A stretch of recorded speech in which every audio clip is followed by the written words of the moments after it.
त्यावेळी शुकाचार्य राजा परीक्षिताला सांगत आहे, राजन, या जगताची निर्मिती कोण केली म्हणे? सांगितलं भगवंतानंच केली. बरं, कशी केली कशी केली कशी केली या जगताची निर्मिती?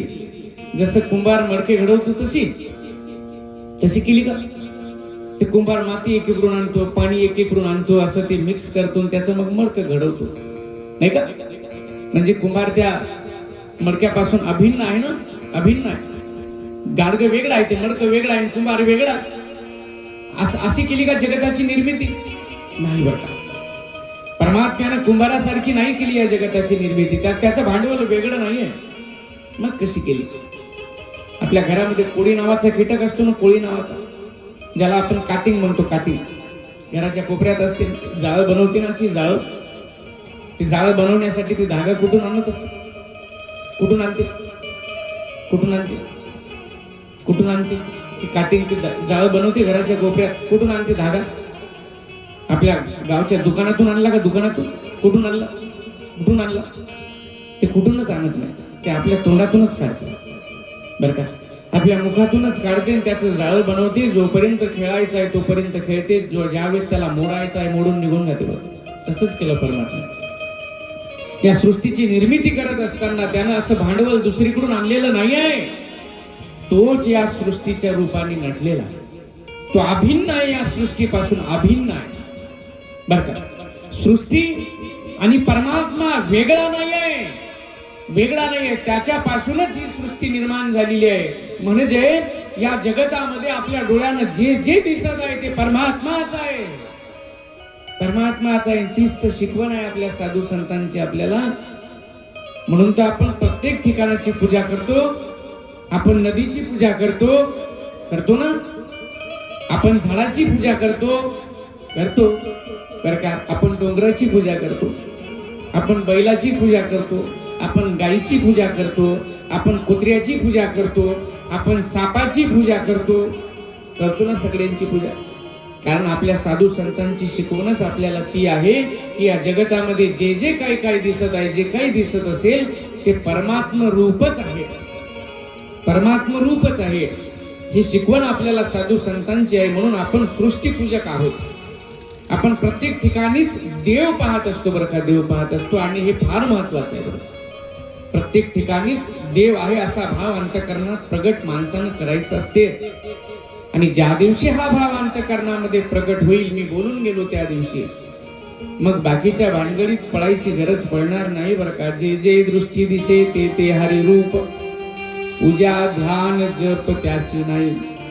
जे आपल्या दृष्टीनं दिसतं ते जर हरिरूप दिसत असेल, ते त्याच्यात आपल्याला परमात्मा दिसत असेल, तर मग पूजा करायची गरज पडत नाही, ध्यान करायची गरज पडत नाही, जप करायची गरज पडत नाही. पण आपली भक्ती ही संकोचित झालेली आहे.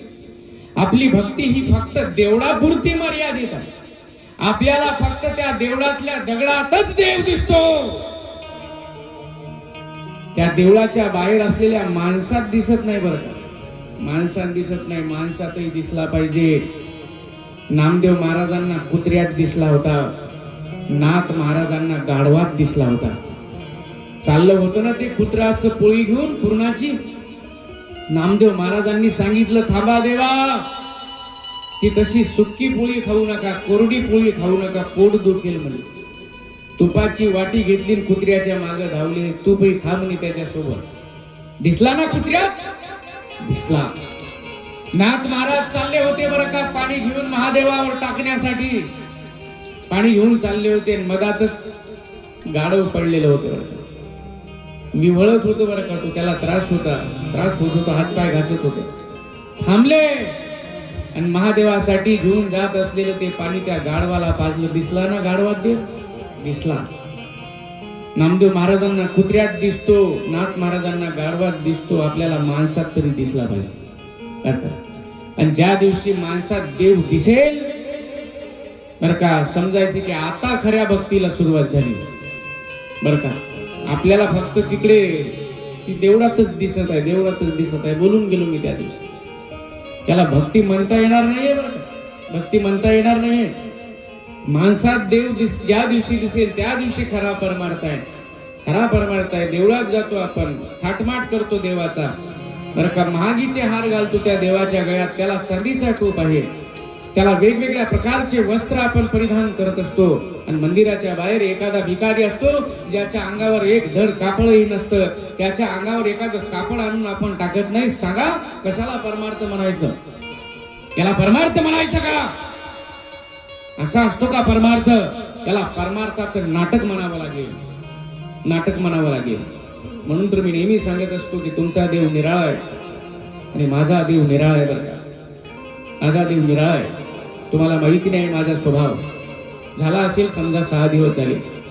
बरं का, तुमची भक्ती फक्त देवळापुरती मर्यादित आहे. बरं का, भक्ती देवळापुरती मर्यादित ठेवायची नाही आहे, मर्यादित ठेवायची नाही. देव तिथंच नाही, देव सगळीकडे आहे. बरं का, जिन्हें शक है वो गए खुदा की तलाश में, हमने तो इंसान को दुनिया का खुदा माना. आम्ही माणसात देव पाहत असतो. आजपर्यंतही जे काही केलं असेल ते माणसासाठी केलं आणि याच्या पुढेही मरेपर्यंत जे काही करायचं असेल ते माणसासाठीच करायचं असेल. बरं का, मैं उस खुदा का सेवक हूं जिसे अज्ञानी लोग मनुष्य कहते हैं. बरं का, मी त्या देवाचा सेवक आहे. बरं का, ज्याला सामान्य माणूस माणूस म्हणत असतो, मनुष्य म्हणत असतो. बरं का, माणसात देव दिसला पाहिजे, माणसात देव. बरं का, अरे हाडा मासाचा देव आहे, जिवंत माणूस आहे.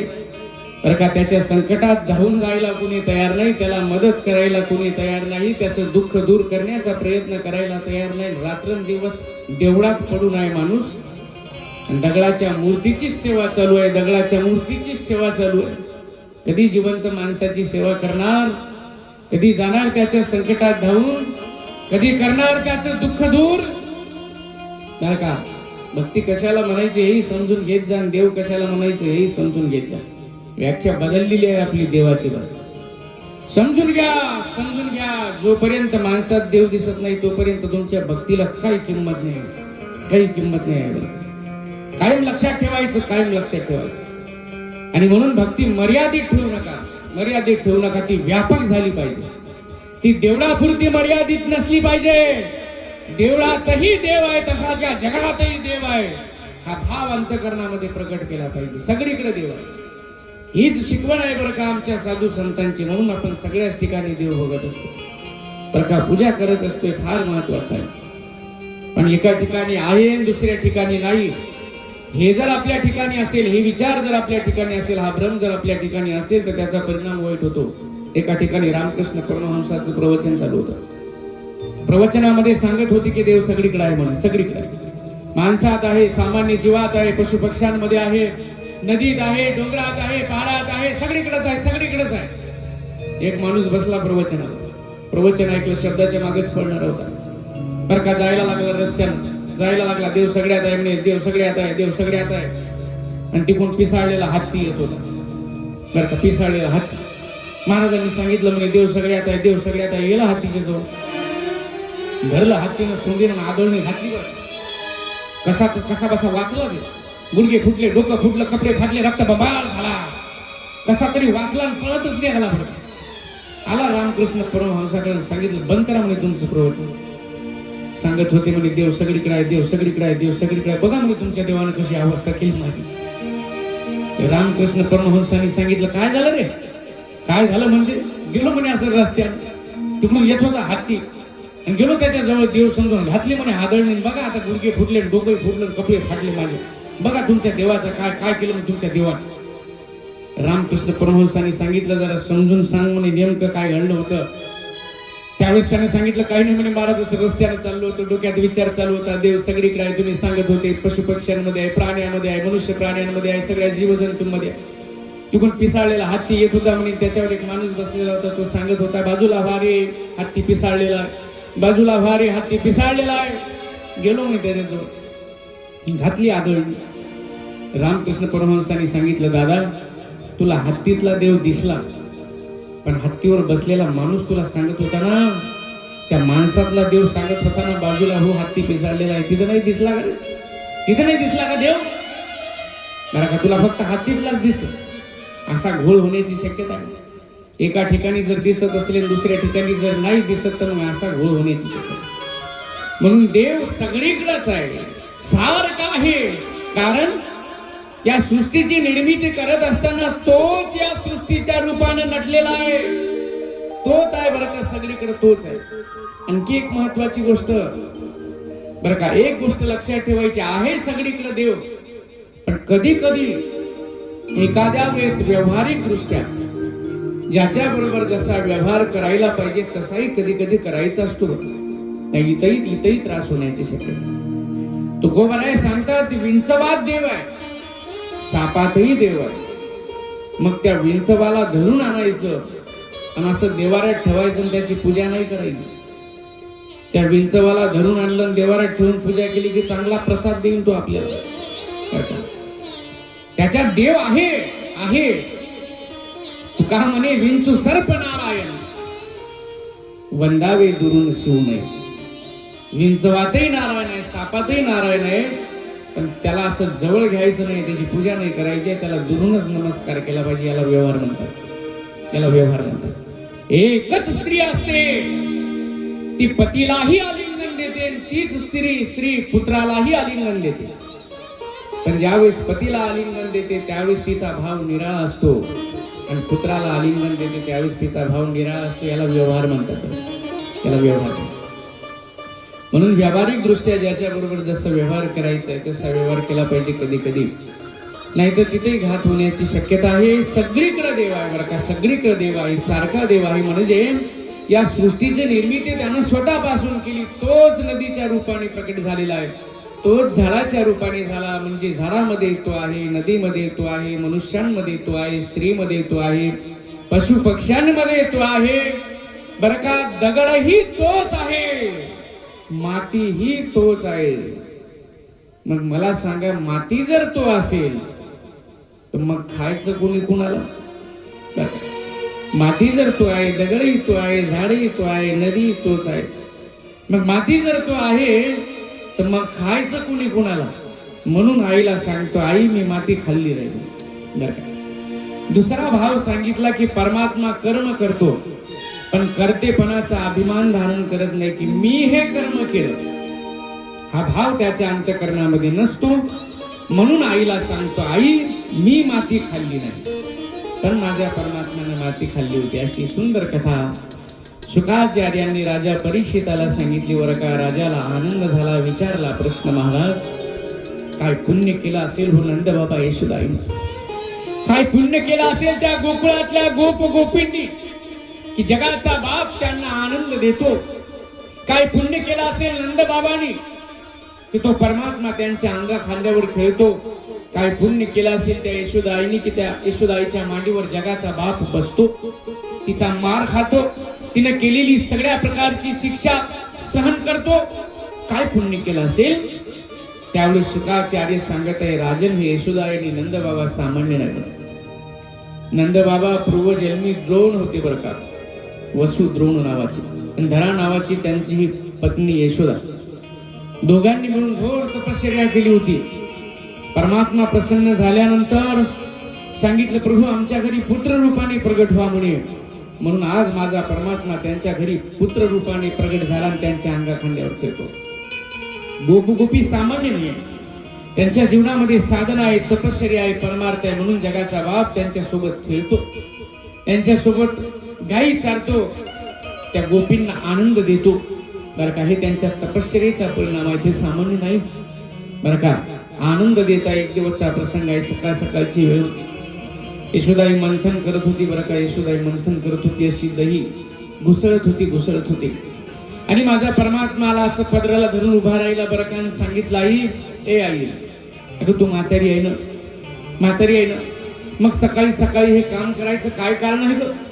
आपल्या घरामध्ये नोकर चाकर आहे, दास दासी आहे, त्यांना सांगणं हे काम. यशोदाईनं मंथन बंद केलं बरं का. अशी खाली बसली, असं परमात्म्याला मांडीवर घेतलं आणि सांगितलं, कान्हा हे जे मंथन करत आहे ना, हे जे लोणी मी काढत आहे ना, हे तुझ्यासाठी काढत आहे. आणि तुझ्यासाठी जर लोणी मला काढायचं असेल तर ते मी दुसऱ्याला सांगणार नाही. कारण मुलाचं जे काम आहे ते स्वतः हाताने आईनं केलं पाहिजे बरं का. मुलाची सेवा ही मायनं करायची असते. आज शिकलेले आहेत बरं का, काही आई शिकलेले आहेत ना बाहेर आता, आणि नोकरीच्या निमित्ताने बाहेर जायचं असतं. मुलाचा जन्म होते बरं का, थोडा सांभाळ करतात, जास्त दिवस घरी राहता येत नाही ना, नोकरीच्या निमित्ताने जायचं आहे, मग पगार त्यांचा कमी होतो ना, नाही का, तो बुडतो ना. म्हणून थोड्याच दिवसात बरं का त्या मुलाला दुसऱ्या स्त्रीच्या स्वाधीन करतात. एखादी स्त्री त्याचा सांभाळ करण्यासाठी वेगळी स्त्री ठेवतात, तिला आया म्हणतात बरं. आणि नंतर नोकरीच्या निमित्ताने त्याची खरी माय निघून जाते, मुलाला समजत नाही माझी माय नेमकी कोणती आहे. दिवसभर जी माझ्या जवळ असते ती माझी माय आहे का जन्म देणारी माय आहे ती त्याला समजतच नाही. आणि एक दिवस त्या खऱ्या मायला, जन्म देणाऱ्या मायला त्याचा परिणाम भोगावा लागत असतो. आणि म्हणून पुत्राची सेवा, आपल्या मुलाची सेवा ही स्वतःच्या हाताने केली पाहिजे. देवाची सेवा ही स्वतःच्या हाताने केली पाहिजे, दुसऱ्यावर टाकायची नाही की आज करून टाक रे ती पूजा, करून टाकते हे, दुसऱ्यावर नाही, स्वतःच्या हाताने. संतांची सेवा ही स्वतःच्या हाताने केली पाहिजे, दुसऱ्याला सांगायचं नाही की ते काम कर म्हणून, स्वतः केली पाहिजे. देवाची सेवा असेल, संतांची सेवा असेल, मुलाची सेवा असेल, घरातल्या म्हाताऱ्या लोकांची सेवा असेल, ती स्वतः केली पाहिजे. आज सेवा करायचा फार कंटाळा येतो बरं का, जीवावरच येते माणसाने, फक्त आमची सेवा करा म्हणते, आमची सेवा करायला कोणी तयार नाही आहे. पण सेवा हा दारवंटा. ज्ञान जर पाहिजे असेल तर बरं का, तर दार जर काय असेल तर ती सेवा आहे. सेवा केल्याशिवाय ज्ञान प्राप्त होत नाही. जे ज्ञानाचा कुरवंठा ज्ञानोबराय सांगतात, ते तर सेवा हा दारवंटा बरं का. सेवा ही दार आहे, ज्ञान पाहिजे असेल तर तिथून जावं लागतं. आणि म्हणून सेवा फार महत्वाची आहे ना. यशोदाईनं सांगितलं, कान्हा तुझ्यासाठी बनवायचं आहे ना, मग मी दुसऱ्यावर सोपवणार नाही रे कृष्णा. परमात्म्याने सांगितलं, एवढं प्रेम करते का ग माझ्यावर? सांगितलं, हो कृष्णा, तुझ्यापेक्षा जास्त प्रेम मी कशावरच करत नाही. मला या जगातली वस्तू आवडत नाही, या जगातला पदार्थ आवडत नाही, या जगातली व्यक्ती आवडत नाही, मला काहीच आवडत नाही, फक्त तू आवडतो. तुझ्याशिवाय मला कशावरच प्रेम नाही, म्हणजे कशावरच प्रेम नाही. माझा परमात्मा विचार करायला लागला, माझी माय जर एवढी छाती ठोकून माझ्या पुढे सांगत आहे, एकदा हिची परीक्षा पाहिलीच पाहिजे बरं का. भगवंत परीक्षा पाहत असतो. ज्यावेळेस भक्त अभिमान धारण करतो ना, त्यावेळेस परमात्मा त्या भक्ताची परीक्षा पाहतो. आणि तो भक्त जर परीक्षेला उतरला तर मग संत पदाला प्राप्त होतो, मग तो साधू होतो, मग तो संत होतो. एकही साधू असा नाही की ज्याच्या जीवनामध्ये माझ्या भगवंतानं परीक्षा पाहिली नाही. दाखवा एक तरी साधू, ज्या साधूला जीवनात कधी त्रासच झाला नाही, असा एक साधू दाखवून द्या मला, की असाच साधू झाला. दाखवा. केवढा त्रास, केवढी परीक्षा पाहिली ज्ञानोबरांची, केवढा त्रास नाथ महाराजांना 108 वेळा थुंकला होता बरं का तो यवन नाथ महाराजांच्या अंगावर बरं का. पाहिली ना परीक्षा. असे जेवायला बसले होते बरं का नाथ महाराज, तोही असा जोड्या सहित आला होता घरामध्ये नाथ महाराजांना राग आणण्यासाठी बरं का. ठरवलंच होतं की राग आणायचा आहे. नाथ महाराजांची पत्नी गिरिजा माता वाढण करत होती बरं का. त्याला वाटलं की राग आणलाच पाहिजे, नाही तर पैज कशी जिंकणार मी. उठला जेवता जेवता बरं का, बसला नाथ महाराजांच्या पत्नीच्या पाठीवर बरं का. असं वाटलं की राग येणार आता बायकोच्या पाठीवर. जर एखादा वेगळा व्यक्ती बसला तर राग नाही येत का पतीला? त्याला वाटलं आता रागवणारच नाथ महाराज, मला मारणारच आहे रागाच्या भरात. पण नाथ महाराजांनी जेवण करताना सांगितलं, गिरजे अगं सांभाळ म्हणे त्याला, सांभाळ नाही तर तो खाली पडेल. गिरजा आईने सांगितलं, महाराज हरी पंडिताला सांभाळण्याची सवय आहे म्हणे मला. त्याला पाठीवर घेऊन मी अशीच वाढण करत होती, नाही पडू देणार, नाही पडू देणार. अरे केवढी परीक्षा आहे, केवढी परीक्षा आहे. उतरले परीक्षेला तेव्हा कुठे संत पदाला प्राप्त झाले तर का सगळे तुकोबारा. केवढी परीक्षा. एका बाईनं का असं उकळलेलं पाणी, गरम पाणी असं टाकलं होतं तुकोबाराच्या अंगावर, उकळलेलं पाणी. तुकोबाराया म्हणतात, जळो माझी काया लागला वनवा, धावरे केशवा माय बापा. केवढी ही परीक्षा आहे.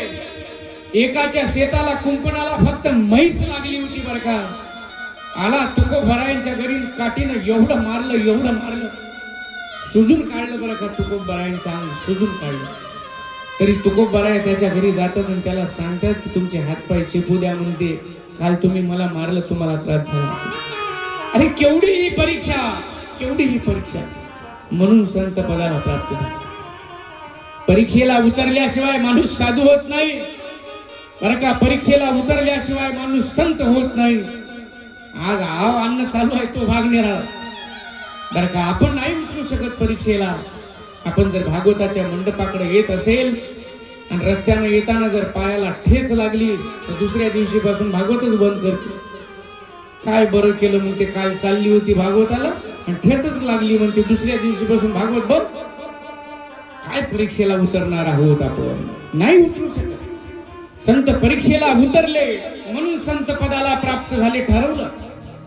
माझी माय जर एवढी छाती ठोकून सांगत आहे तुझ्याशिवाय काहीच आवडत नाही, तुझ्यावरच प्रेम आहे, ते एकदा परीक्षा पाहिलीच पाहिजे. चुलीवर दुधाचं पातेलं होतं बरं आणि आपल्या शक्तीनं ते जाळ वाढवलं चुलीतला, दूध उतू जायला लागलं बरं का. आणि यशोदाईच्या लक्षात आलं असं परमात्म्याला धरलं असं खाली टाकून दिलं आणि धावतच गेली बरं का चुलीवरचं ते पातेलं उतरायला दुधाचं. परमात्मा विचार करायला लागला, अरे आता सांगत होती काहीच आवडत नाही, पदार्थ आवडत नाही, वस्तू आवडत नाही, व्यक्ती आवडत नाही, तुझ्याशिवाय कशावरच प्रेम नाही, आणि हे काय आहे म्हणे, दुधासाठी मला खाली टाकून दिलं. माझ्यापेक्षा जास्त प्रेम का दुधावर? रागच आला बरं का, रागच आला. अशी हातामध्ये काठी घेतली आणि घरामध्ये जेवढे दया दुधाचे मडके होते सगळेच फोडायला सुरुवात केली. ताळ ताळ ताळ सगळेच्या सगळे मडके फोडले बरं का. यशोदा आईनं ते सगळं बघितलं असं दया दुधाचा सडाच्या सडाच पडला बरं का वाड्यामध्ये. राग आला सांगितलंय, कृष्णा अरे हे काय करत आहे रे? ही पूर्वजांची संपत्ती होती रे, हे पूर्वजांचे मडके होते, त्यांची आठवण म्हणून जपून ठेवले होते रे कृष्णा. ए कृष्णा तू सगळेच्या सगळेच भरून टाकले. कृष्णा एवढा खोड्या करतो का रे? एवढा उदंड झाला का? थांब तुला आता दंडच करते म्हणे. घेतली हातामध्ये काठी आणि लागली परमात्म्याच्या पाठीमाग. परमात्मा पुढे पडतो, यशोदाई मागे पडत आहे बरं का. संपूर्ण वाडाभर परमात्मा पळायला लागला. परमात्मा पुढे पडतो, यशोदाई मागे पडत आहे. वाड्याच्या बाहेर आला, परमात्मा पुढे पडतो, यशोदाई मागे पडत आहे. असा रस्त्याने पळायला लागला. परमात्मा पुढे पडतो, यशोदाई मागे पळत आहे. आचार्य सांगतात, राजा यशोदाई म्हातारी होती, डोक्याला मोगऱ्याच्या फुलाचा गजरा लावला होता. पडता पडता असा गळून पडला, तिच्या अंगाला घाम आला बरं का. म्हातारी होती, थकलेली होती, दम लागला. परमात्मा पुढे पडतो, यशोदाई मागे पळत आहे. लांब निघून गेला बरं का. यशोदाई थकून गेली, गुडघे जमिनीवर टेकवले, दम लागला, सर्व अंगाला घामाला काठी टाकून दिली बरं का. माझा परमात्मा लांब गेला, थोडा थांबला आणि त्यानं असं मागं वळून पाहिलं, माझी माय कुठपर्यंत आहे. यशोदाई अशी लांब बसलेली, गुडघे जमिनीवर टेकवले होते, हातातली काठी फेकून दिली होती, सर्व अंगाला घाम आला होता, अशी धापा टाकत होती, डोळ्यामध्ये पाणी होतं. माझ्या परमात्म्यानं मायच्या डोळ्यात आलेलं पाणी पाहिलं, अंतःकरण भरून आलं, अंतःकरण भरून आलं. ते राहूला गेलं नाही, असा धावतच आला. यशोदाईच्या पुढे येऊन उभा राहिला, असा हात पुढे केला आणि सांगितलं, आई थकली का ग? माझी माय, म्हातारी माय रोज सकाळी उठते, माझ्यासाठी लोणी बनवते, माझे हट्ट पुरवते, मला जे पाहिजे ते देते. माझी म्हातारी आई, ए आई रागावली का ग? थकली? दम लागला आई तुला? दम लागला? थकली का ग आई? ए आई धर मला, धर. तुला जे दंड द्यायचा आहे ते दे, तुला जी शिक्षा करायची ती शिक्षा कर. मी माझ्या म्हाताऱ्या मायला त्रास देतो, आई धर मला, धर.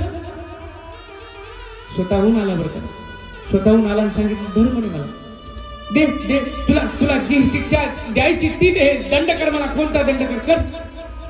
शुकाचार्य सांगतात, राजा माझा परमात्मा स्वतःहून यशोदाईच्या हाती लागला. पण कधी ज्यावेळेस तिनं काठी टाकून दिली ना हातातली, त्यावेळेस राजाने विचारलं, महाराज काठी टाकण्याचा आणि देव हाती लागण्याचा काय संबंध आहे? त्यावेळेस शुकाचार्य सांगत आहे, राजन ही काठी सामान्य नाही आहे. राजा ही काठी सामान्य नाही आहे, ही काठी अहंकाराचं प्रतीक. जोपर्यंत हे भक्त अहंकाराचा त्याग करत नाही तोपर्यंत देव हाती लागत नाही. तो जर अहंकार धारण करेल आणि म्हणेल की मी त्या देवाला धरतोच, आता धरतोच, अभिमानानं म्हणेल की मी त्या देवाला धरतोच, देव मरेपर्यंतही सापडणार नाही. त्या देवाला जर धरायचं असेल तर तिथं अहंकार जमत नाही, तिथं भावाचं बळ पाहिजे बरं का. म्हणून ज्ञानोबराय हरिपाठात सांगतात, भावबळ्या कळे रविना कळे करतळे आवडे तैसा रे करतळे आवडे तैसा करतळे आवडे तैसा रे भावबळ्या कळे रविना कळे करतळे आवडे तैसा रे करतळे आवडे तैसा रे करतळे आवडे तैसा रे हरी मुखे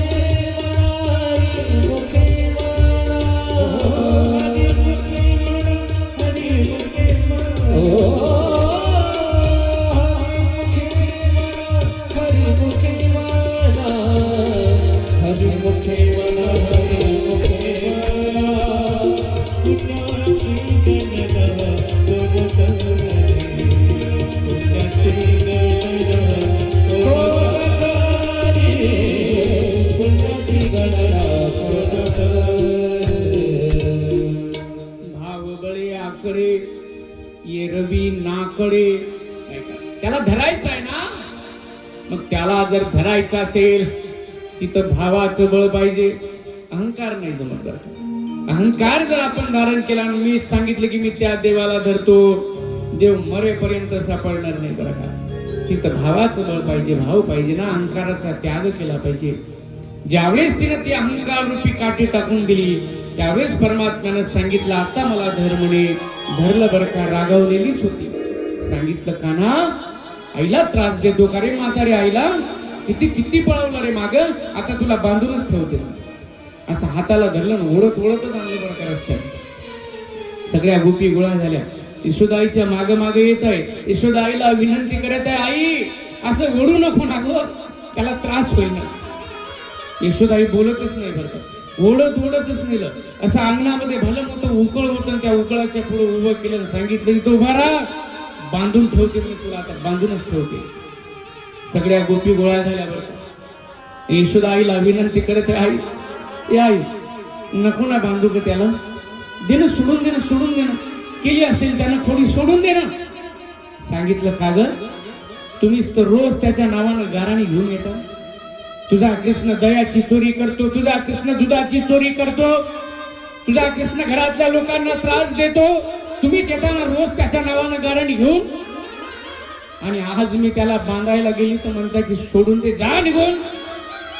सगळ्या गोपी रडून बोलायला लागल्या, हे आई आम्ही रोज तुझ्या दारात येतो त्याच्या नावानं गाराणी घेऊन, तू त्याला बांधून ठेवावं म्हणून नाही, तू त्याला दंड द्यावा म्हणून नाही, तू त्याला शिक्षा करावी म्हणून नाही. आई आम्ही रोज तुझ्याकडे येत असतो त्याच्या नावानं गाराणी घेऊन, एकच कारण आहे, तुझा कृष्ण आम्हाला दिसला पाहिजे, बस एवढीच इच्छा असते. तुझा कृष्ण आम्हाला दिवसातून एकदा दिसला पाहिजे म्हणून येतो. ए आई देणं सोडून, त्याला सोडून देणं.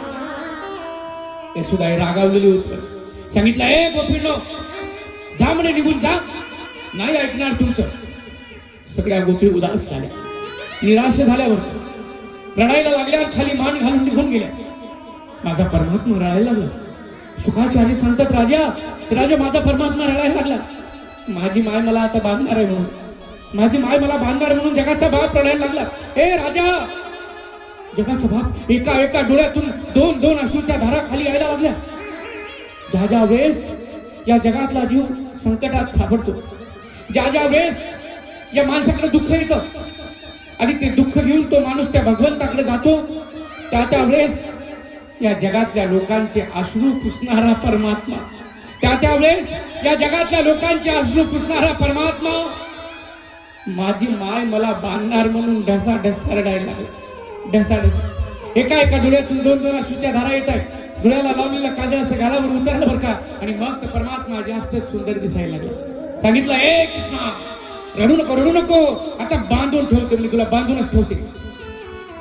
गेली घरामध्ये, दावा आणलं बरं का, दावं गायचं, असं असं बांधण्याचा प्रयत्न केला. शुकाचार्य सांगतात, राजा अशी अशी बांधायला गेली ना रे, 2 बोट दुरी कमी पडली बरं का. तिला वाटलं की जाड झाला असेल तो, दुसरी दोरी आणली. बरं का, पुन्हा बांधण्याचा प्रयत्न केला, जोड लावून बांधण्याचा प्रयत्न केला, पुन्हा 2 बोट कमी पडले. तिसरी आणली, पुन्हा बांधण्याचा प्रयत्न केला, पुन्हा 2 बोट कमीच पडले. पुन्हा घरात गेली बरं का, पुन्हा दोरी आणली, बांधण्याचा प्रयत्न केला, 2 बोट कमीच पडले. राजाला आश्चर्य वाटलं, विचारला प्रश्न, महाराज काय प्रकार आहे हो? यशोदा इथे दोरे आणतच आहे, बांधण्याचा प्रयत्न करते, 2 बोट कमीच पडत आहे, काय प्रकार आहे म्हणे, कोणती लीला आहे? त्यावेळी शुकाचार्य सांगत आहे, राजन माझा परमात्मा यशोदाईला सांगत आहे, हे आई तुम्हाला बांधायला निघाली, पण मी असा बांधल्या जाणारच नाही. 2 बोट दोरी कमी पडत होती ना, सांगितलं आई मी बांधल्या जाणार नाही जोपर्यंत माणसाच्या जीवनामध्ये 2 गोष्टीचा त्याग घडत नाही, 2 गोष्टीचा, तोपर्यंत मी बांधल्याच जात नाही. विचारला प्रश्न राजानं, कोणत्या 2 गोष्टी महाराज? त्यावेळी शुकाचार्य सांगत आहे, राजन अहंता आणि ममता, मी आणि माझं, या 2 गोष्टीचा त्याग जोपर्यंत आपल्या जीवनात घडणार नाही तोपर्यंत आपण देवाला बांधू शकत नाही. बरं का, बांधूच शकत नाही. आपल्या ठिकाणी दोन्हीही गोष्टी आहेत, मीही आहे आणि माझंही आहे, म्हणून आपण देवाला कधीच बांधू शकत नाही. त्या साधू संतांनी बांधलं त्या देवाला, कारण त्यांच्या ठिकाणी मी नव्हता आणि त्यांच्या ठिकाणी माझंही नव्हतं.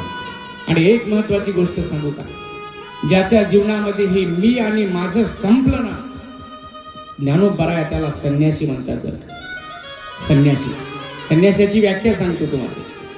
ज्ञानोबरायांनी ज्ञानेश्वरीमध्ये वर्णन केलेलं आहे. संन्यासी कोण?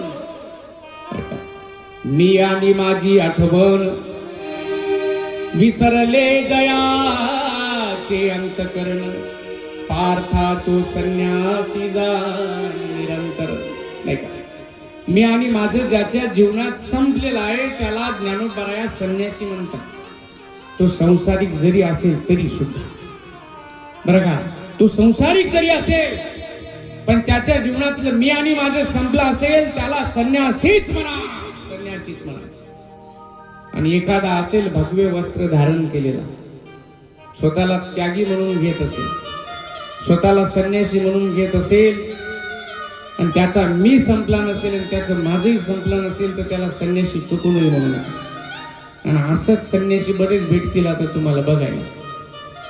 फार आव्हान चालू आहे बरं का आता सगळ्याच गोष्टीचा, बरं का, भक्तीचा आव्हान चालू आहे, साधूपणाचा आव्हान चालू आहे, स्वतःला फार श्रेष्ठ समजणं चालू आहे की आम्हीच फार मोठे त्यागी आहे म्हणते. बरं का, त्यागी आहे तर त्याग दिसला पाहिजे ना रे, तुझ्या चालण्यातून, बोलण्यातून, तुझ्या वागण्यातून, तुझ्याकडे बघून तुझा त्याग दिसला पाहिजे ना. स्वतःला त्यागी म्हणून घ्यायचं, करोड रुपयाची संपत्ती गोळा करून ठेवायची, करोड रुपयाची मठ मंदिर बांधून ठेवले बरं का, आणि स्वतःला म्हणतात आम्ही फारच त्यागी आहे म्हणते. बरं का, त्याग दिसला पाहिजे ना, त्याग दिसला पाहिजे ना. काही काही ठिकाणी अशी परिस्थिती आहे बरं का, आम्हाला लोक सांगतात, महाराज म्हणते तुम्ही पैसे घेत असता का म्हणते कार्यक्रमाचे. मी सांगितलं हो घेतो मी, मला ज्यावेळेस कार्यक्रमाचा कॉल येतो त्याच वेळेस मी पैसे ठरवत असतो. यांना माहिती आहे मी ठरवले बरं का, ठरवले पैसे ठरवल्याशिवाय कुठंच जात नाही, घेत नाही जास्त तसे, पण ठरवूनच येतो बरं का. काही लोक सांगतात नाही महाराज आमची जे गुरुजी आहे ना ते पैसे घेत नाही म्हणते कथा कीर्तनाचे. मी विचारलं त्याला तुझ्या गुरुजीचं घर किती रुपयाचं आहे म्हणलं. त्यानं सांगितलं काही नाही महाराज 2 करोड रुपयाचा बंगला आहे म्हणलं. बरं का, 2 करोड रुपयाचा. मग आता मला सांगा याचा गुरुजी पैसे घेत नाही म्हणते कथा कीर्तनाचे, याच्या गुरुजीचं घर 2 करोड रुपयाचं आहे, याच्या गुरुजीनं काय पैशाचं झाड लावलं का घरात? काय याच्या गुरुजीच्या घरात पैशाचा पाऊस पडला होता? कुठून आला पैसा? नाटकच म्हणावं लागेल, नाटकच आहे. फक्त लोकांना सांगताना म्हणतात की पैसे घेत नाही आणि हे घेणाऱ्यापेक्षा जास्त घेतात, हा वान्न म्हणतात बरं का याला. लोकांना 10ची नोट देतात आणि हे 1000 रुपये काढतील. असे बरेच महाराज लोक आहे आमच्याकडे बरं का. लोकांना सांगते की पैसे घेत नाही, पैसे नाही घे, तर या लोकांनी पैशावाले माणसं जवळ ठेवले. मग पैशावाले माणसं जर जवळ ठेवले असते तर पैसे घ्यायची काय गरज आहे? चोपडणं चालूच आहे बरं का, चोपडणं चालूच आहे महाराज लोकांचं. म्हणून तर कार्यक्रम वाढले महाराज लोकांचे. चोपळणाऱ्या महाराजाचेच कार्यक्रम जास्त आहे आता. आणि माझ्यासारखा असा असला की मग कार्यक्रम बंद. एकच वर्ष तारीख, दुसऱ्या वर्षी नरेश महाराजाचं नावच घेत नाही, नावच नाही. चोपळणारा पाहिजे. आमचे हे, आमचे ते, यांनी असं केलं, त्यांनी तसं केलं, यांनी असं केलं म्हणूनच तसं झालं, असा चोपळणारा महाराज भेटला की मग 10 वर्षही सोडत नाही बरं का माणसं, 10 वर्ष. असा माझ्यासारखा सत्य बोलणारा, खरा बोलणारा असला की दुसऱ्या वर्षी मुक्त करून टाकतात कायमचं, बरं का. आणि मी तर ठरवलं, बोलून गेलो तुम्हाला, चोपडणं काही जमत नाही. लायकी नसलेल्या माणसाचे तळवे चाटणं आपल्याला काही जमत नाही का. हे व्यासपीठ कुणाची स्तुती करायचं नाहीये बरं का. या व्यासपीठावरून स्तुती लायकीच्या, योग्यतेच्या माणसाची करायची असते. आणि आमच्या महाराज लोकांनी तर आता ठेकाच घेतलेला आहे, लायकी नसलेल्या माणसाची स्तुती करायची बरं का. त्याची योग्यता नाही आहे, पण त्या महाराजाला कार्यक्रम पाहिजे ना बरं का. कार्यक्रम पाहिजे ना. मग किती नीच असू दे, किती दुराचारी असू दे, सगळ्या गावातल्या लोकांची मुंडके मोडणारा असू दे ना, त्याला माहिती आहे याची स्तुती केल्याशिवाय पुढच्या वर्षीचा कार्यक्रम भेटतच नाही, म्हणून स्तुती करणं चालू आहे बरं का. आणि हेच धंदा चालू आहे महाराज लोकांचा. आणि सांगा तुम्ही आता काय करायचं, सांगा काय कर. कुणाला महाराज म्हणावं, कुणाला महाराज म्हणायचं. वसिल्यानं कथा चालू आहे, वसिल्यानं चोपडणं सुरू केलं की लगेच कार्यक्रम जवळ आले की कॉल महाराज लोकांचे, काय चालू आहे म्हणते, आला कार्यक्रम जवळ, कुणाचा आहे भागवत. आता लोकांनाही वाटते महाराज जर स्वतःहून कॉल करत असेल तर घेतलंच पाहिजे, आता एकदा आणखी घेतलंच पाहिजे. चालू आहे खिसा भरणं महाराजाचा. लायकी बघितली पाहिजे, लायकी बघितली पाहिजे बरं का. बोलून गेलो त्या दिवशी या विषयावर खूप जास्त बरं का.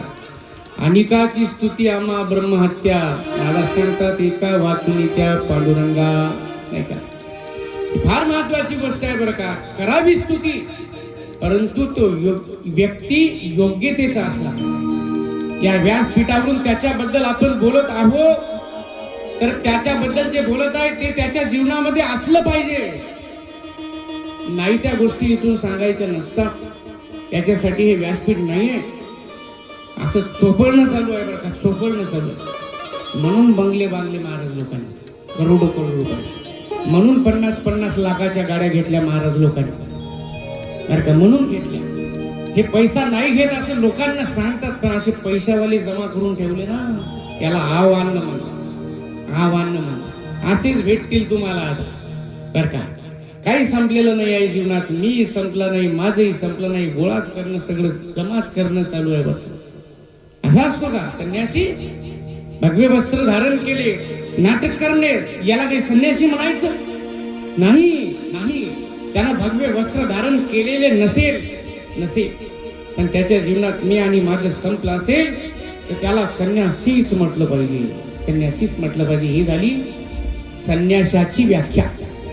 एक साधूची व्याख्या आहे. साधू कुणाला म्हणायचं? साधू कुणाला म्हणायचं?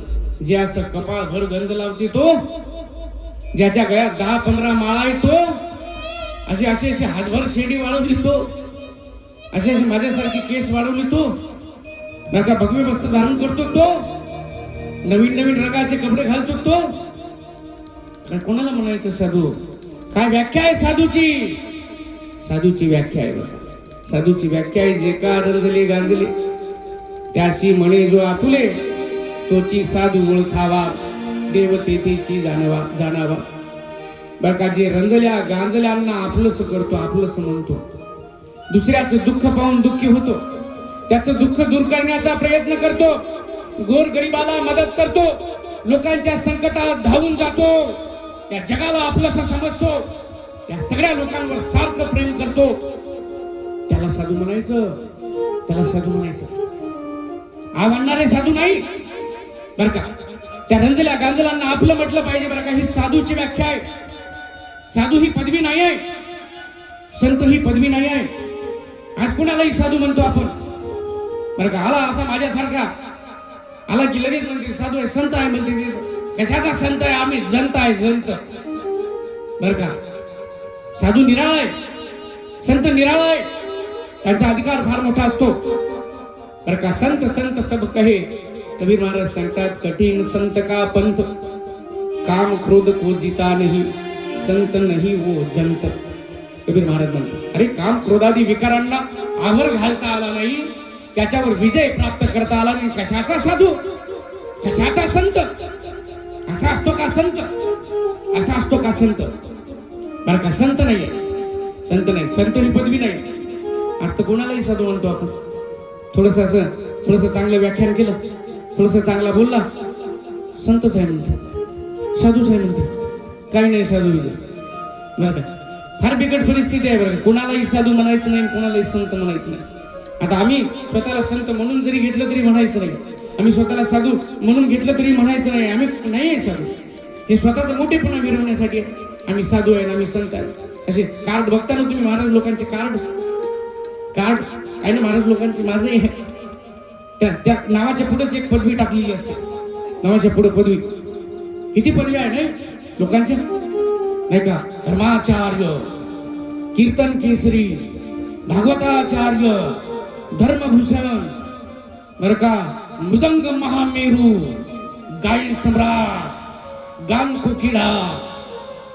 काय पदवी आहे, काय पदवी आहे, काय पदवी आहे बरं का. ठीक आहे, त्या पदवीच्या योग्यतेचा असेल तर ठीक आहे बरं का. ती पदवी जर एखाद्या मोठ्या व्यक्तीने त्याला दिली असेल तर ठीक आहे, ठीक आहे. पण स्वतःच्याच मनानं कुठं दिली, कुठं गेला होता ती पदवी प्राप्त करून घेण्यासाठी? कुठं आहे तुझ्याकडे प्रमाणपत्र त्या पदवीचं? कोण दिली ती पदवी, कोण दिली? कोणच दिली नाही आहे. मोठेपणा मिरवायचा आहे ना, मोठेपणा मिरवण्यासाठी पदवी लावून घ्यावी लागत नाही. मोठेपणा मिरवण्यासाठी नाव बदलवायची गरज नाही आहे. नाव बदलवले महाराज लोकांनी, मोठेपणा मिरवण्यासाठी नाव बदलवलेले आहे. नाव बदलून मोठा होत असते का माणूस? नाव बदलून मोठा होते. आपल्या घरामध्ये कुत्रा असते, कुत्रा माहितीये ना, घरामध्ये कुत्रा असते. आपण त्याला कुत्रा म्हणतो का? कुत्रा म्हणतो का? नाही म्हणत ना कुत्रा. नाव ठेवतात लोक त्याचे. काय नाव ठेवते? टॉमी ठेवते ना, टॉमी ठेवते.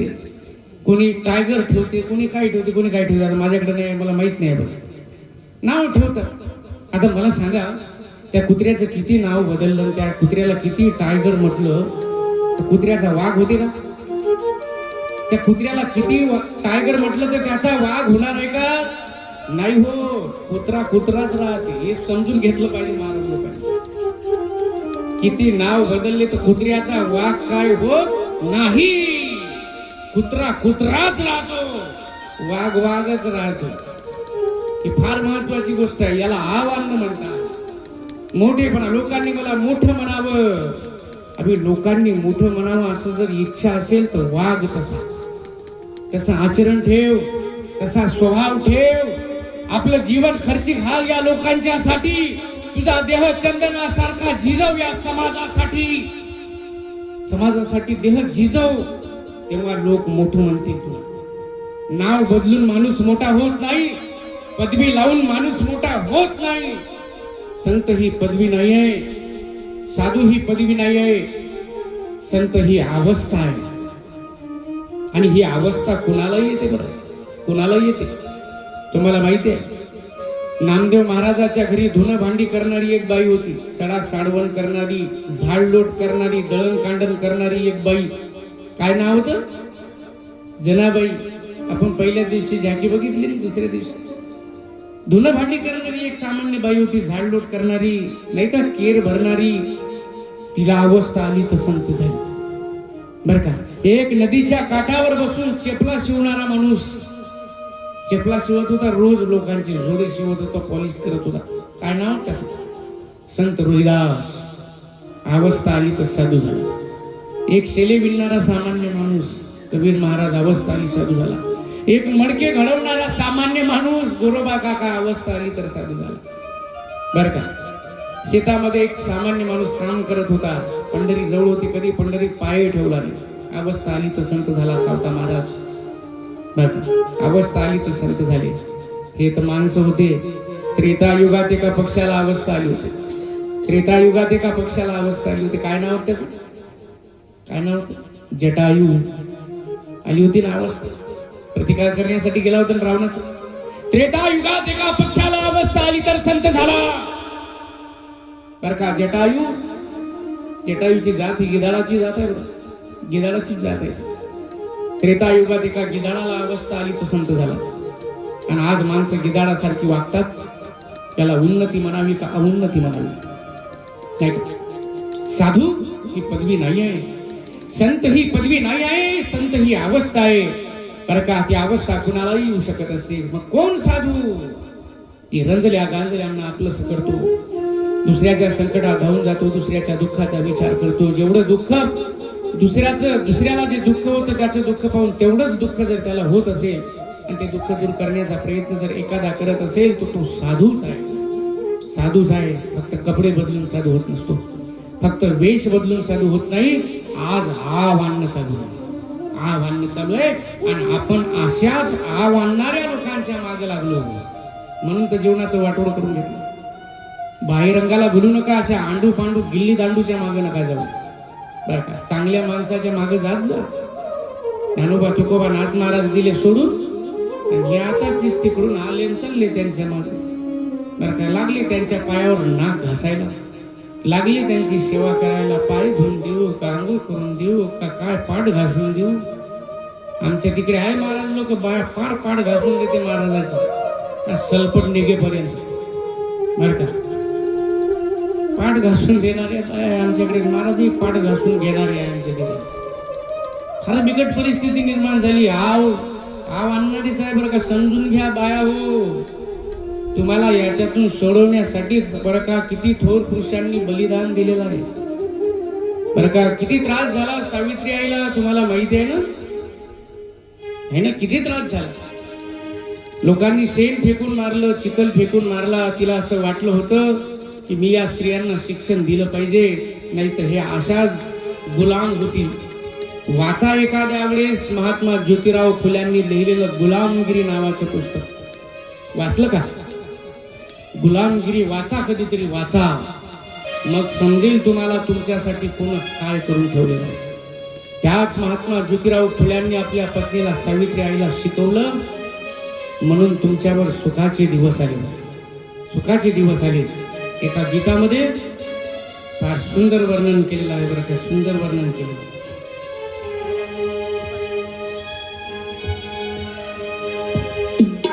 फुल्याने जर का शिकवलं नसतं, फुल्याने जर का शिकवलं नसतं, सावित्री माईला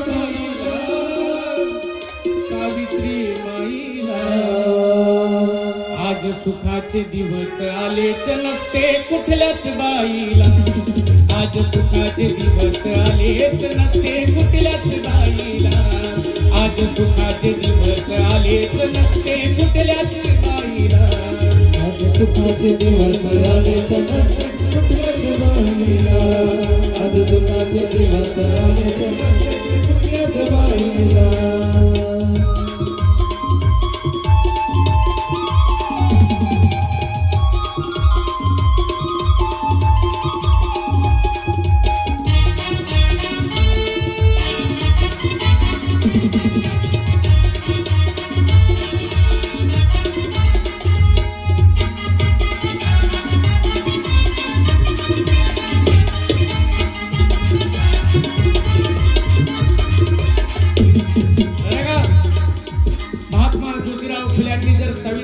शिक्षण दिलं नसतं बरं का, तिनं शिक्षण घेतलं नसतं, तुम्हाला जर शिकवलं नसतं ना, तुम्ही काहीच करू शकले नसते. तुम्हाला लोकांची गुलामगिरीच करावी लागली असती, चूल आणि मूल. पण आज राष्ट्रपती पदापर्यंत जी स्त्री पोहोचलेली आहे, हे जर कुणाचे उपकार असतील तर हे महात्मा ज्योतिराव फुलेंचे. हे जर कुणाचे उपकार असतील तर हे सावित्रीबाई फुलेंचे उपकार आहे. हे जर कुणाचे उपकार असतील तर डॉक्टर बाबासाहेब आंबेडकरांचे उपकार आहे. नाही तर तुम्ही राष्ट्रपती झाल्या नसता, तुम्ही फार मोठ्या उच्च पदावर बसल्या नसत्या बरं का. तुमची परिस्थिती कशी होती फार सुंदर वर्णन केलं, ऐका जरा लक्ष करून.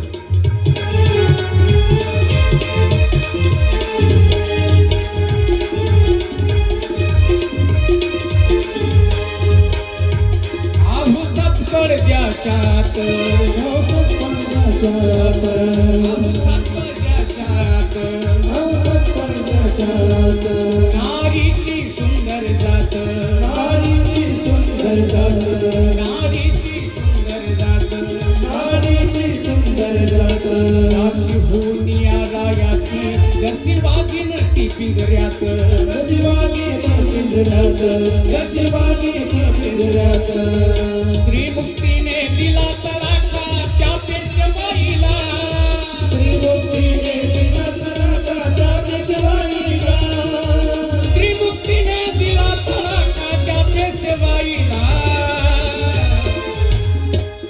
आज सुखाचे दिवस आले नसते कुठल्याच बाईला आज सुखाचे दिवस आले नसते कुठल्याच बाईला आज सुखाचे दिवस आलेच नसते कुठल्याच बाईला आज सुखाचे दिवस आलेच नसते कुठल्याच बाईला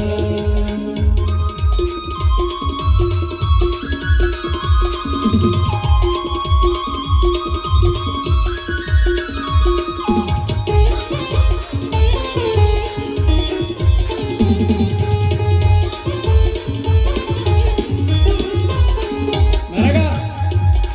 हे महात्मा ज्योतिराव फुलेंची कृपा आहे तुम्ही इथं बसलेले आहात ही सावित्रीबाई फुलेंची बरं का कृपा आहे आपल्यावर त्यांनी जे बलिदान दिलं ना जरा समजून घ्या त्यांचं बलिदान असं वाया जाऊ नये विचार करा स्त्रियांनो पुण्या आंडू पांडूच्या मागे नका लागत जा असे गिली दांडू इकडे बरेच येतात मागे जायचं आहे यांच्या का चांगल्या लोकांची आठवण ठेवा आहे का आपल्या घरामध्ये सावित्री आईचा फोटो आहे आपल्या घरात महात्मा ज्योतिराव फुल्यांचा फोटो नाही आहे आपल्या घरात आंडू पांडूचे फोटो आहे आंडू पांडू गिल्ली दांडू त्यांची पूजा चालू आहे बरं का काय नाही केलं अरे देह झिजवला त्रास सहन केला दगड मारली लोकांनी डोकं फोडलं होतं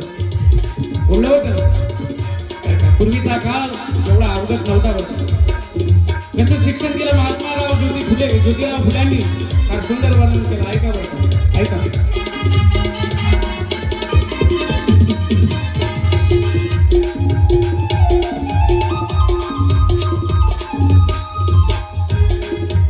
शेताची राखण शेताची राखण काळाची फिरे गोपन काळाची फिरे गोपन काळाची फिरे गोपन या भूमीच्या मातीवरती नीलकाठीने गोंधन नीलकाठीने गोंधन नीलकाठीने गोंधन स्त्री मुक्तीचा सुगंध पसरे जाई जुईला स्त्री मुक्तीचा सुगंध पसरे जाई जुईला आज सुखाचे दिवस आलेच नसते कुठल्याच बाईला आज सुखाचे दिवस आलेच नसते कुठल्याच बाईला आज सुखाचे दिवस आलेच नसते कुठल्याच बाईला आज सुखाचे दिवस आलेच नसते कुठल्याच बाईला आज सुखाचे दिवस आलेच नसते कुठल्याच बाईला आज सुखाचे दिवस आलेच नसते कुठल्याच बाईला तुमच्यावर जे सुखाचे दिवस आलेले आहे सावित्रीबाई फुलेंची कृपा म्हणून जीवनामध्ये पूजा जर करायची असेल तर सावित्रीबाई फुलेची करा ठेवा उठल्या बरोबर रोज एक फुल तिच्या फोटोवर ठेवा आहे आपल्या घरात नाही आहे आपल्या घरात 1760 फोटो आहे पण त्यांचा नाही आहे त्यांचा नाही ज्यांनी आपल्यासाठी बलिदान दिलं त्यांचा नाही आहे लाज वाटते आपल्याला लाज आहे आपल्या घरात डॉक्टर बाबासाहेब आंबेडकरांचा फोटो नाही आहे लाज वाटते लाज बरं ज्यांनी आपल्यावर उपकार केले त्यांची आपल्याला आठवणच नाही आहे ना आठवणच नाही आहे हे बाकीचे असे भरून ठेवले बाकीचे दिवसा अगरबत्ती रात्री जबरदस्ती आमचे सत्यपाल महाराज फार सुंदर सांगतात अशांचे भरून ठेवले फोटो बरं का समजून घ्या काही करायचं नाही कुणाच्या मागे जायचं नाही उपकाराची जाणीव ठेवा ज्यांनी आपल्यासाठी देह झिजवला बरं का हे सगळं जीवनात उतरवायचं आहे कोणी सांगणार नाही नरेश महाराजाशिवाय तुम्हाला बरं का सांगणारच नाही याच्यानंतर कधी म्हणून समजून घ्या, यावर्षी समजून घ्या. उतरवा जीवनात, जीवनाचं सोनं झाल्याशिवाय राहणार नाही. बरं का, कुणाच्याही मागण्या आव आणणं चालू आहे बरं का. साधू बनायचं, साधू म्हणा म्हणते आम्हाला साधू. बरं का, जे का रंजले गांजले त्याची म्हणे जो आपुली तोची साधू ओळखावा. ही साधूची व्याख्या आहे. एक ब्रह्मचार्याची व्याख्या आहे. ब्रह्मचार्याची कुणाला ब्रह्मचारी म्हणायचं? राष्ट्रसंतांनी ग्रामगीतेत सांगितले बरं का. एका पत्नीशी शास्त्री नेमिले, ऐशा गृहस्थाश्रमी राहिले, तरी ब्रह्मचारीच म्हणविले पाहिजे आम्ही. शास्त्रानं एक पत्नी व्रत सांगितलं ना, मग एका पत्नीशी एकनिष्ठतेनं राहणं त्याला ब्रह्मचारीच म्हणतात. तो संसारिक जरी असेल, त्यानं लग्न जरी केलं असेल, पण तो जर आपल्या पत्नीशी एकनिष्ठतेनं राहत असेल बरं का, त्याला ब्रह्मचारीच म्हटलं पाहिजे. आणि एखादा असेल नावाचा ब्रह्मचारी आणि त्यानं तिकडेच 2-4 ठेवलेले असतील बाहेर, त्याला ब्रह्मचारी म्हणायचं काही कारण नाही. ही झाली ब्रह्मचार्याची व्याख्या. संन्यासाची व्याख्या, साधूची व्याख्या आणि ब्रह्मचार्याची व्याख्या. हे व्याख्या लक्षात ठेवलं म्हणजे साधू कोणाला म्हणायचं, संन्यासी कोणाला म्हणायचं, ब्रह्मचारी कोणाला म्हणायचं. बरं का, कोण संन्यासी? ज्याच्या जीवनामध्ये 2 गोष्टीचा त्याग घडला. मी आणि माझं, मी आणि माझी आठवण विसरले जयाचे अंतकरण पारता, तो संन्यासी जाण निरंतर ज्ञानोबाचा. तर काही संन्यासाची व्याख्या आहे, ज्याच्या जीवनामध्ये या 2 गोष्टीचा त्याग घडला तोच त्या देवाला बांधू शकतो. म्हणून आज परमात्मा आईला सांगत आहे, आई तू मला बांधायला निघाली, पण जोपर्यंत 2 गोष्टीचा त्याग जीवनात घडत नाही तोपर्यंत मी बांधल्या जात नाही म्हणे. मग बरं का संत सांगतात, राधेच्या घरची दोरी आणली म्हणतात. ही दोरी प्रेमाची होती आणि ती दोरी पाहिली माझ्या परमात्म्यानं, स्वतःच्या हातानं स्वतःला बांधून घेतली. आमच्या जनाबाईनं सुद्धा त्या पांडुरंगाला बांधलं होतं. तिचा दोर प्रेमाचा होता. धरिला पंढरीचा चोरा, धरिला पंढरीचा चोरा, धरिला पंढरीचा चोरा, गळा बांधून आला, धरिला पंढरीचा चोरा, गळा बांधून आला,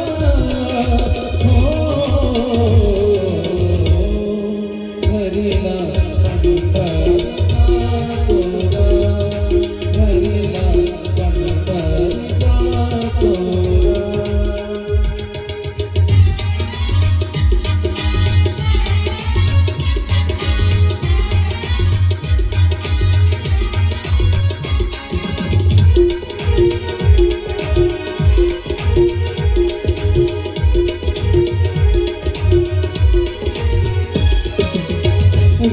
गळा बांधून आला,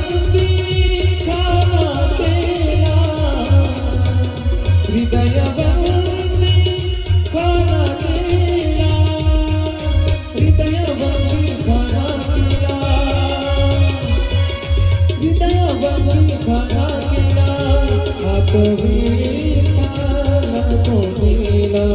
धरिला पंढरीचा चोरा, धरिला पंढरीचा चोरा.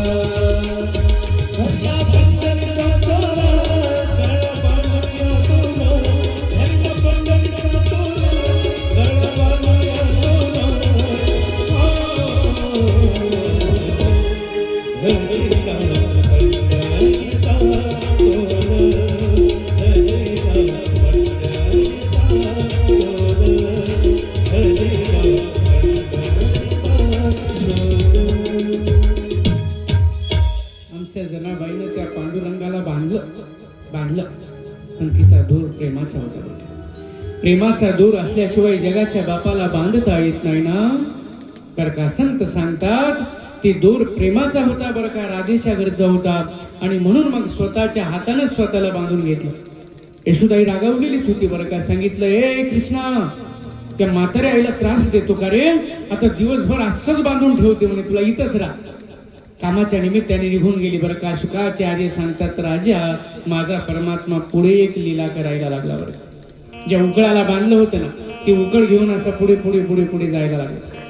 नंदबाबाच्या वाड्याच्या पुढे 2 झाड होते बरं का, विशाल वृक्ष होते, अशी उंची आकाशाला भिडली होती बरं का. आणि त्या झाडाच्या मधातून प्रवेशला असा. त्याला पुढे जायचं होतं, जातच नव्हतं बरं का. ते ओकळ अडकलं, मोठं होतं, अडकलं बरं का. आणि म्हणून पुढे जाण्यासाठी जोरात झटका मारल्याबरोबर धाडकन दोन्ही झाडं जमिनीवर पडल्याबरोबर त्याच्यातून 2 देवासारखे पुरुष बाहेर पडले बरं का. आणि असं हात जोडले, परमात्म्याची स्तुती केली, स्वर्गाच्या दिशेने निघून गेले. राजाला आश्चर्य वाटलं. राजाने प्रश्न विचारला शुकाचार्य महाराजांना, हा काय प्रकार आहे म्हणे महाराज. त्या झाडाला स्पर्श व्हावा परमात्म्याचा आणि त्याच्यातून 2 देवासारखे पुरुष बाहेर पडावे, ती देवाची स्तुती करून स्वर्गाला निघून जावे. कोण होते हे पुरुष महाराज, कोण होते. त्यावेळी शुकाचार्य उत्तर देत आहे, राजन ही 100ची मुलं होती म्हणजे. एकाचं नाव नलकुबेर होतं आणि एकाचं नाव मणिग्रीव होतं. राजाने विचारलं, मग यांना झाडाची योनी का प्राप्त झाली म्हणून. शुकाचार्य उत्तर देत आहे, राजा एक दिवसचा प्रसंग आहे. सरोवरावर स्नान करत होते, सरोवरावर स्त्रियांच्या सोबत जलक्रीडा.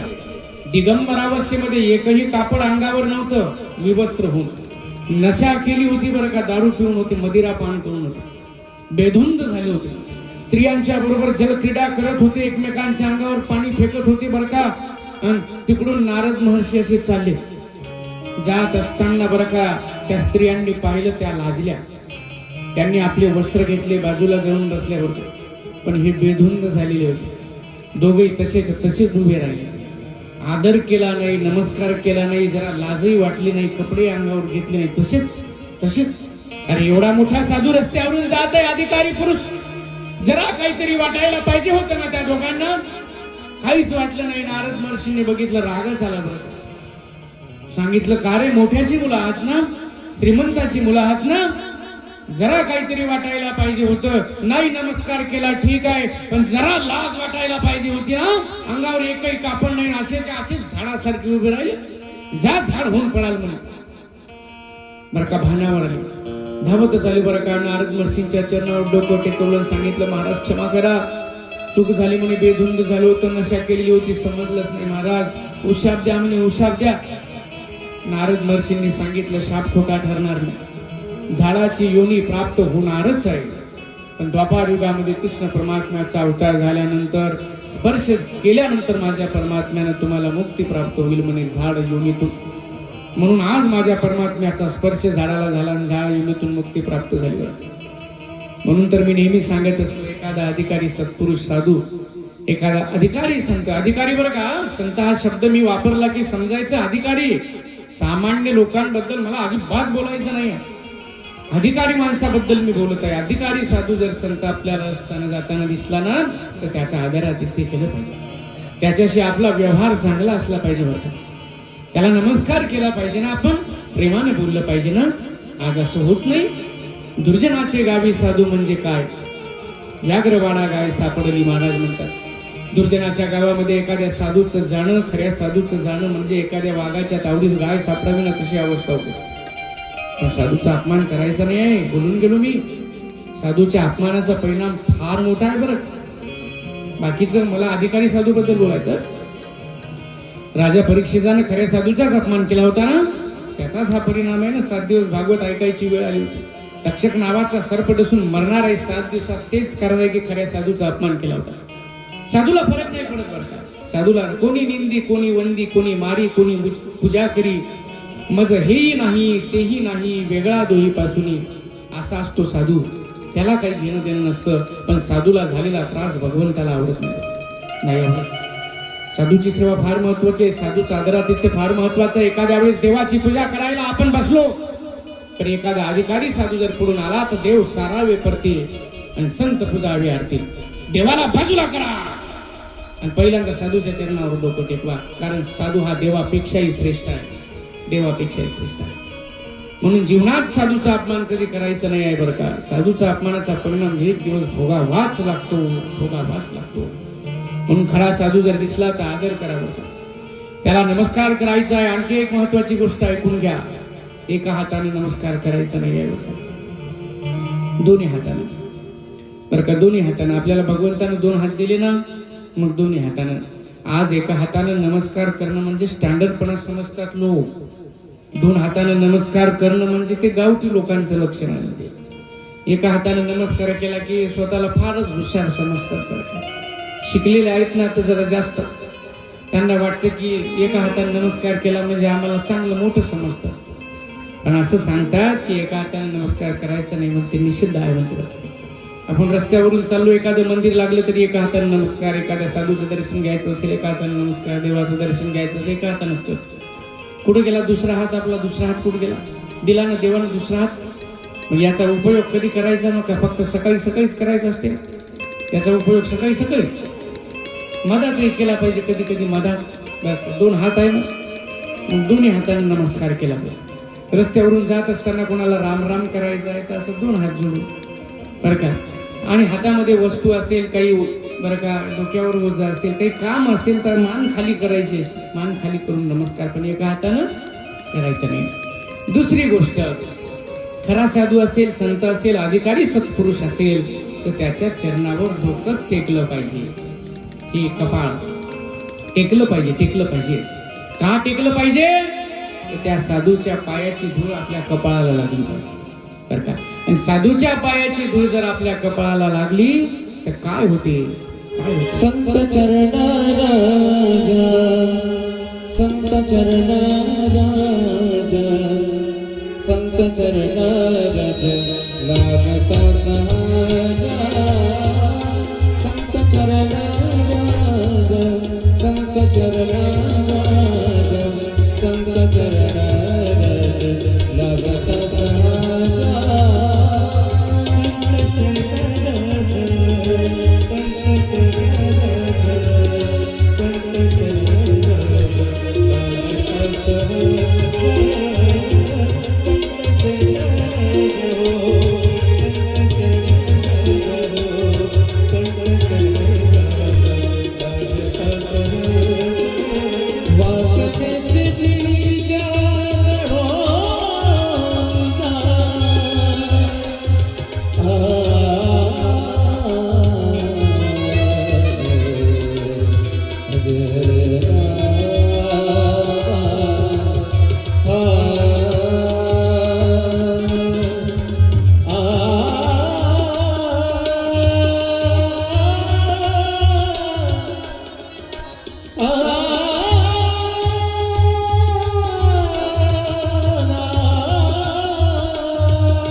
कपाळाला लागली की महाराज म्हणतात वासनेचे बीज जळून जाईल.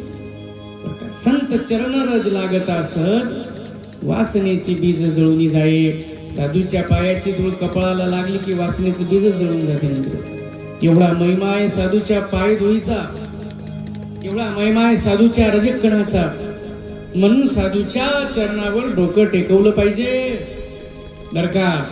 नाही टेकत बर का आपलं डोकं, कमराच वाकत नाही, आपल्या कमराच वाकत नाही एखादा खरा साधू भेटल्यानंतर. मग फार बिकट परिस्थिती आहे बरं का. खऱ्या साधूच्या चरणावर डोकं टेकलं पाहिजे बरं का. म्हाताऱ्या लोकांबद्दल बोलायचं नाही आहे मला, त्यांच्याबद्दल मला अजिबात काही सांगायचं नाही आहे बरं का. त्यांनी आता भरपूर परमार्थ केला, आयुष्य संपत आलं बरं का. परमार्थ करता करता काही गरज नाही, काही गरज नाही. फक्त येतात, ऐकतात, बसतात, आम्हाला मोठेपणा प्राप्त करून देतात बरं का. याच्यापेक्षा दुसरी मोठी गोष्टच कोणती नाही. बस झालं बरं का त्यांच्या जीवनाचं सार्थक. त्यांच्याबद्दल ती भरही मला बोलायचं नाही, पण ती चांगली धड धाकट आहे. ज्यांच्या कमरा वागते ना त्यांनी तरी वाकवलं पाहिजे बरं, टेकवलं पाहिजे डोकं. अरे साधूच्या पाय धुळीचा महिमा केवढा. जगाचा बाप साधूच्या माग माग फिरत असतो, माग माग. का? तर ते पायाची धूळ कपाळावर उडवली पाहिजे म्हणून ज्यावेळेस ज्ञानोबारायांनी तीर्थयात्रा केली बरं, तीर्थयात्रा संपून आले होते, त्यांना मावंद घालायचं होतं पंढरीमध्ये. पंढरीत आले सगळे बरं का, संत मंडळी गोळा झाली होती आणि सगळ्यांच्या सोबत मावंद घालायचं होतं ना, म्हणून सगळी तयारी झाली होती बरं का. गावातल्या लोकांना आमंत्रण द्यायचं होतं म्हणून सगळे संत आमंत्रण देण्यासाठी निघाले. त्याच्यामध्ये पांडुरंग सुद्धा आला होता. आणि ज्यावेळेस पांडुरंग आमंत्रण देण्यासाठी पंढरीमध्ये फिरायला लागला ना, त्यावेळेस ते नामदेव महाराजांच्या मागं मागं फिरायचे असे, मागं मागं नामदेव महाराजांच्या रस्त्यात. लोकांनी विचारलं, देवा तुम्ही मागं मागं का राहता, तुम्ही मोठे आहात ना, तुम्ही असं पुढे पुढे चाला ना, आम्ही तुमच्या मागं मागं येतो. देवाने सांगितलं नाही, मला नामदेव महाराजांच्या मागं मागच फिरू द्या म्हणे. लोकांनी सांगितलं, पण तुम्ही मोठे आहात ना, तुम्ही पुढे पाहिजे ना, असं मागे नका ना राहू, व्हा ना पुढे. सांगितलं नाही, मागच राहू द्या. विचारलं लोकांनी का, त्यावेळेस पांडुरंगानं सांगितलं, मला नामदेव महाराजांच्या मागे याच्यासाठी फिरायचं आहे की नामदेव महाराजांच्या पायाची धूळ माझ्या कपाळावर उडाली पाहिजे. अरे साधूच्या पायाची धूळ माझ्या कपाळावर बसावी याच्यासाठी जगाचा बाप साधूच्या मागे मागे फिरतो. आपल्याला काय झालं, आपल्याला काय झालं? आणि म्हणून ती पायधूळ आपल्या कपाळाला लागावी याच्यासाठी साधूच्या चरणावर डोकं टेकवलं पाहिजे बरं का. म्हणून डोकं टेकून नमस्कार करा. आणखी एक महत्वाची गोष्ट, आता डोकं टेकवायला सांगितलं, पण कुणाच्याही पायावर नाही, कुणाच्याही टेकवायचं नाही. हे मस्त काय सामान्य नाही, आलतू फालतू लोकांच्या पायावर टेकवायचं. ते पाय नसले पाहिजे, ते चरण असले पाहिजे, चरण. आणि चरण चरण त्याचे असतात ज्याचं आचरण चांगलं असतं बरं का. ज्याचं आचरण चांगलं असते त्याचे चरण, आणि आपले पाय पाय बरं का. म्हणून चरण पाहिजे, ते चरण जर असेल तर डोकं टेकवलं पाहिजे. मग कुणाच्या पायावर, फार सुंदर वर्णन केलं बरं का. बोले तैसा चाले, बोले तैसा चाले, बोले तैसा चाले, बोले तैसा चाले, त्याची वंदावी पाऊले, त्याची वंदावी पाऊले, त्याची वंदावी पाऊले, त्याची वंदावी पाऊले, त्याची वंदावी पाऊले, त्याची वंदावी पाऊले. बोले तैसा चाले, त्याची वंदावी पाऊले. नाही का, जो जसा बोलतो तसा चालतो, त्याचं आचरण त्या पद्धतीचं आहे, त्याचा व्यवहार त्या पद्धतीचा आहे. नक्कीच त्याच्या चरणावर डोकं टेकवलं पाहिजे बरं का. म्हणून डोकं टेकून नमस्कार. चौथा प्रकार माझ्या ज्ञानोबारायांनी ज्ञानेश्वरीमध्ये सांगितला, लिंगका प्रतिमा दिठी देखत खेव अंगेष्टी, लोटीचे का काठी पडली जैसी. ज्ञानोबारायांसारखा साधू जर असेल तर त्याच्या पुढे दंडवत प्रणामच केला पाहिजे. शरीराचे 8 अंग जमिनीला टेकले पाहिजे. म्हणून आळंदीला गेल्यानंतर तुम्ही पाहत असाल, ज्ञानोबारायांच्या दारामध्ये गेल्यानंतर प्रत्येक माणूस हा दंडवत प्रणामच करतो बरं का. हा सगळ्यात श्रेष्ठ नमस्कार आहे. म्हणून साधूचा आदर केला पाहिजे, नमस्कार केला पाहिजे बरं का. ह्या सगळ्या गोष्टी करायच्या असतात. अपमान करण्याचं धाडस करू नका. या दोघांनी अपमानच केला, परिणाम झाडाच्या योनीला जावं लागलं. आज माझ्या परमात्म्यानं स्पर्श केला, दोघही झाड योनीतून मुक्त झाले. अशी सुंदर कथा शुकाचार्यांनी राजा परीक्षिताला सांगितली. पुढे परमात्मा आता वृंदावनामध्ये जाणार बरं का. त्या ठिकाणी आगासूर, बकासूर, वत्सासूर, धेनुकासूर सगळे असुर मारायचे आहे, खेळ खेळायचे वेगवेगळ्या प्रकारचे. नंतर परमात्मा काला करणार आहे, तोही कथा आपल्याला बघायची आहे. खूप छान कथा आहे बरं का. रासलीला आहे. अक्रूर महाराज परमात्म्याला घेण्यासाठी गोकुळामध्ये येणार. कंसवध, परमात्म्याचा विवाह सोहळा, ह्या सर्व कथा रात्रीच्या सत्रामध्ये तुम्हाला सांगतो. खूप छान कथा आहे. राहिलेल्या सगळ्या बाललीला आणि रात्रीच्या सत्रामध्ये परमात्म्याचा विवाह सोहळा. तुम्ही सर्वांनी मोठ्या प्रेमाने बरं का वेळेत या ठिकाणी हजर व्हायचं आहे. वेळेत कथा चालू होईल, वेळेत बंद होईल बरं का. परमात्म्याचा विवाह सोहळा आहे, सगळ्यांनी हजर व्हा, तयारी सोबत या बरं का. जसा जन्माच्या दिवशी आपण आनंद घेतला होता तसाच आनंद आज सुद्धा तुम्ही जर त्या ठिकाणी आम्हाला सहकार्य केलं तर आम्ही सर्व प्रकारचा कार्यक्रम या ठिकाणी साजरा करू.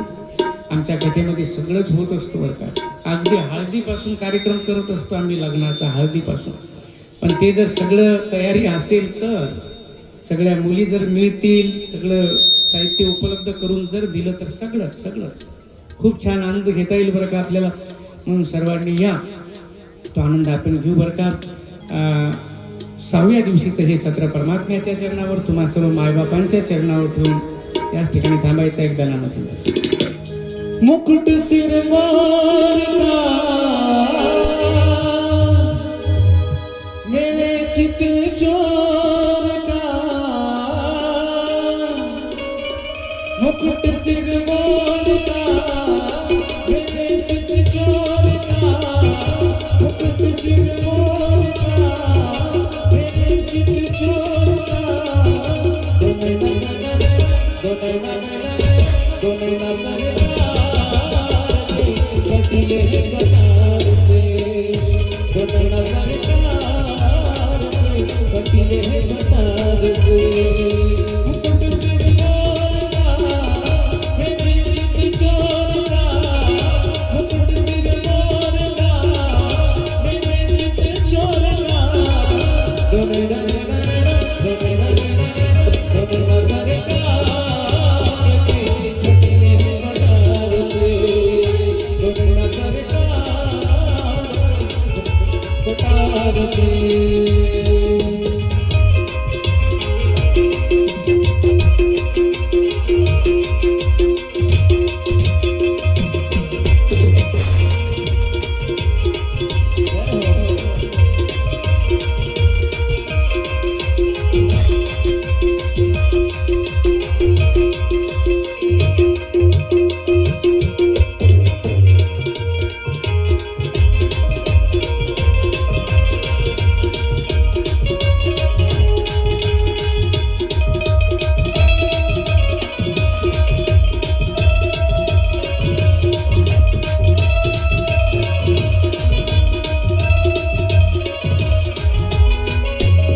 तुलना तुम्हारी, तुम सा देखा कोई पहले हमारे. रास बिहारी नहीं तुलना तुम्हारी, तुम सा देखा कोई पहले हमारे. राज दरबार में नजर उतार के, राज दरबार में नजर उतार के.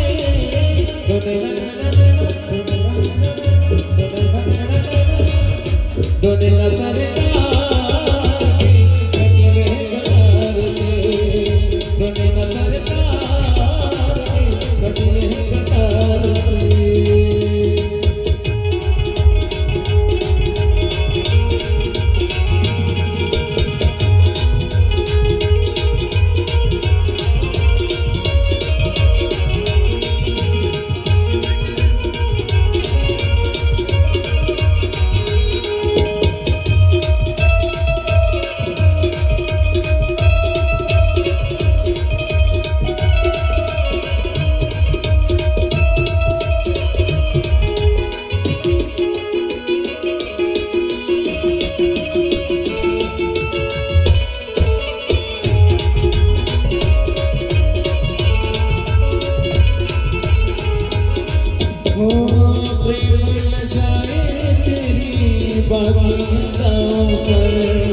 फूल घटाए तेरी तिरछी निगाहों पर.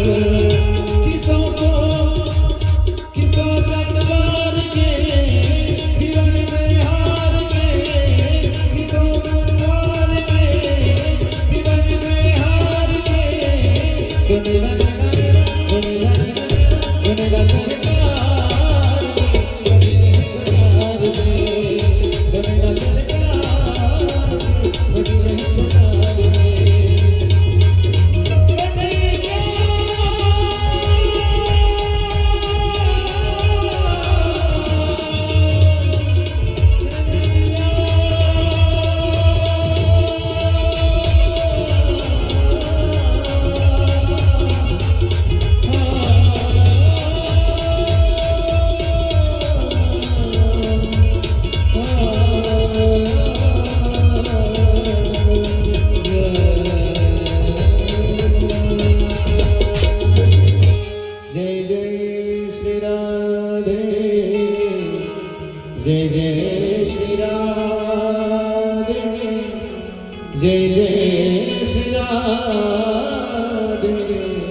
शांती